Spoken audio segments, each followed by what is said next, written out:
Putusan Fasul Masail Senin 24 Muharram 1444 Hijriah 22 Agustus 2022 Masehi.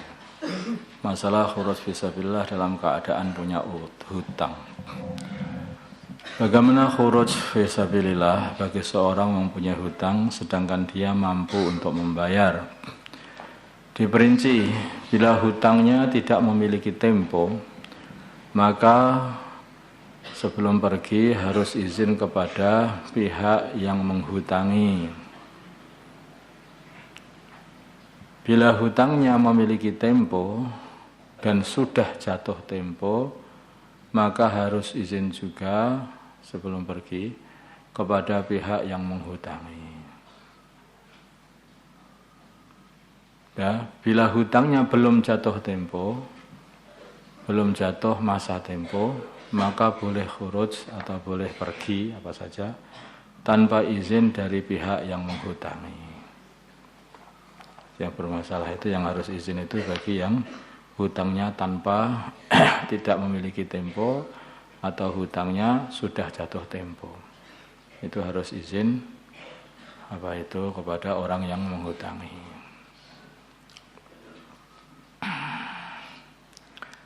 Masalah bagaimana hukum memasak nasi dengan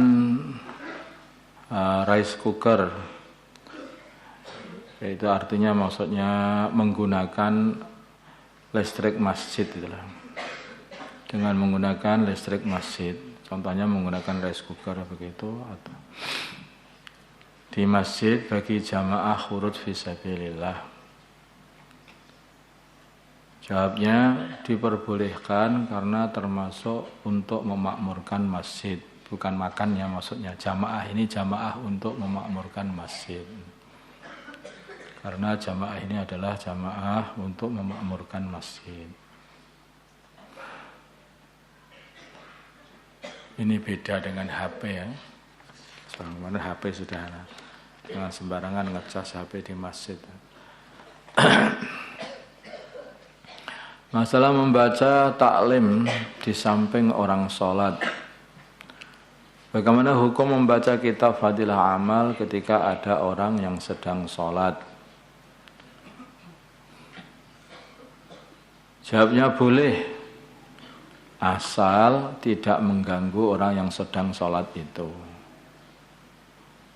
Membacanya keluar sekali, sedang orang sedang sholat, ya. Itu yang enggak boleh, tapi sekiranya itu mengganggu ya enggak mengganggu ya enggak apa-apa. Masalah sholat jamaah di rumah, apakah dapat fadilah 27 derajat? Jawab, iya, tapi tidak mendapatkan fadilah memakmurkan masjid. Tidak mendapatkan fadilah memakmurkan masjid.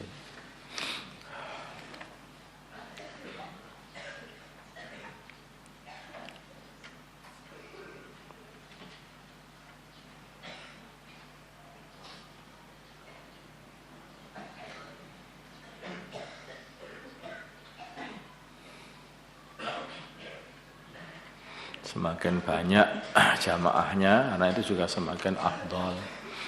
Kalau jamaah di masjid itu, yang jamaah ratusan orang, ribuan orang, kayak di sini namanya itu sangat berbeda sekali dengan jamaah di kamar yang hanya dengan 1-2 orang. Ini jangan disalahpahami. Oh ternyata di kamar juga dapat 27 ya. Di kamar aja kalau gitu. Nah, itu seperti orang begini.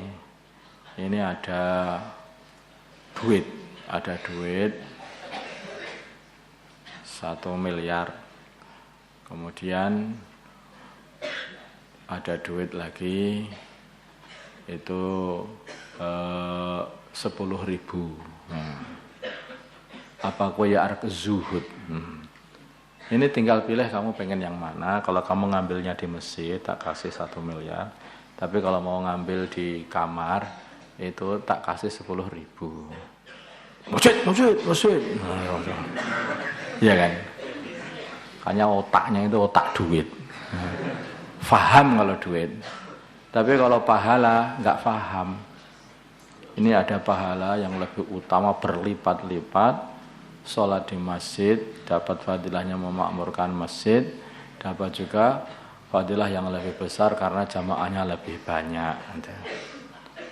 Di rumah kalau sholat di rumah juga dapat juga, tapi tidak seperti masjid. Di rumah saja lah. Ini kalau kamu belum sampai akhirat kamu nggak akan paham. Makanya orang itu kalau pikirnya akhirat baru paham. Walaupun di dunia kalau pikirmu sudah di akhirat nanti paham. Tapi kalau orang pikirnya di dunia nunggu dulu cabut nyawanya lagi baru paham. Wah ternyata jamaah di masjid begini deh pahalanya itu. Ya. Paham tadi? Ini tadi itu masail raja mengkhawatirkan tadi. Ya.